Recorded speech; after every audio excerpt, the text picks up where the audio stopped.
जून में नागार्जुन यात्री, अप्रैल में महायात्री, मई में ये देवेंद्र सत्यार्थी, जून में नागार्जुन यात्री। यह भी एक संयोग है।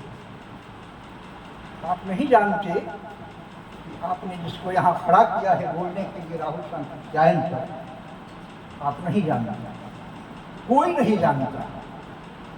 मेरी जीवन यात्रा ये 3 खंड उनके प्रकाशित हुए थे जब मैं पढ़ रहा था, चौथा भी आया है।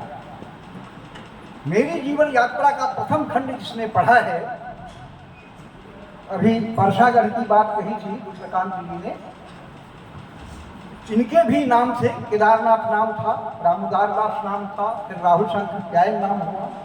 घर से 3 बार भागे और तीनों बार पकड़े गए। चौथी बार रामोदार दास के नाम से वे मेरे गांव,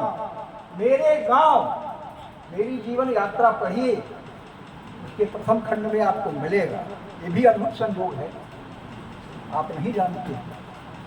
बगौरा ग्राम में रामोदार दास के नाम से वे महंत बने उस मठ में, और उस मठ को छोड़ा क्यों, भागे क्यों वहां से, मेरी जीवन यात्रा का वाक्य है कि मैंने एक दिन देखा, सांकृत्यायन, राहुल सांकृत्यायन लिखते हैं, रामोदार दास लिखते हैं, मैंने एक दिन देखा कि जो साड़ी महारानी राधिका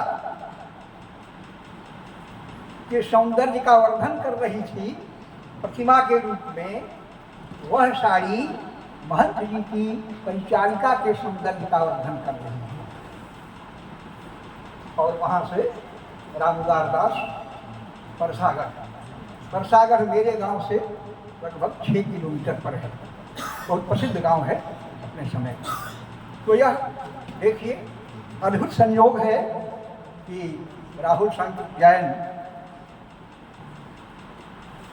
को स्मरण करने का यह जो दिन है उनके अवतरण का, मैं खड़ा हुआ हूँ जिसके गांव की महंती इन्होंने सुन सकी थी। चंद्रभानु प्रसाद सिंह ने अपनी बातें अपने ढंग से कही, कृष्णकांत जी ने कहा, अंगार वर्षण भी सुनाया आपने चंद्र सुमन का। और अब देखिए मेरा कौन सा वर्षण होता है। राहुल सांकृत्यायन को भदंत आनंद कौशल्यायन कवि कहा, यह सुनकर भी आपको आश्चर्य होगा। यह भी लिखा, राहुल सांकृत्यायन ने कविता नहीं लिखी, लेकिन भदंत आनंद कौशल्यायन उन्होंने उनकी अच्छी जीवनी भी लिखी है और उनकी कुछ पुस्तकों की समालोचना भी बड़े अच्छे ढंग से, उन्होंने उनको कवि कहा। जिसने कविता की ही नहीं उसको कवि क्यों कहा। हमारे यहाँ यह शब्द भी अद्भुत है, कवि। गीता में श्री कृष्ण कहते हैं, कवि नाम उष्णा कवि, कवियों में मैं उष्णा कवि हूँ। उष्णा नाम शुक्राचार्य का है। अब सोचिए, शुक्राचार्य असुरों के गुरु थे और गीता में श्री कृष्ण नाम लेते हैं उनका कि कवियों में मैं उष्णा कवि हूँ। इसलिए कि शुक्राचार्य ने जो भी लिखा है, आजकल अदालतों में भी शुक्र नीति के बहुत से वाक्य उद्धृत किए जाते हैं, बहुत से श्लोक उद्धृत किए जाते हैं, जो लोग जानते हैं।